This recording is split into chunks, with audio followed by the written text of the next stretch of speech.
Coach, last 2 questions, medyo mahirap lang na tanong.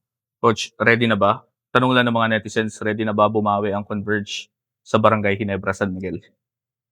Mabigat po yung mga laban na yun. Alam niyo po, sinabi ko na po sa inyo, ang basketball hindi ho ganun kabilis na kumuha tayo ng mga talented players at bigla mo na lang pong Opo. ilalaban. Hindi po ganun ang basketball.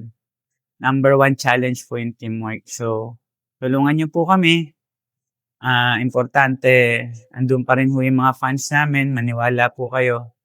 We just need time po para bumangga itong mga bata na to. And one good thing, majority po is puro bata na sa amin. So, maybe we are the future na matagal pa hong magsasama-sama itong mga bata na to. One thing na pwede ko siguraduhin sa inyo, lahat po ng lalabanan namin, ilalaban namin hanggang sa huli.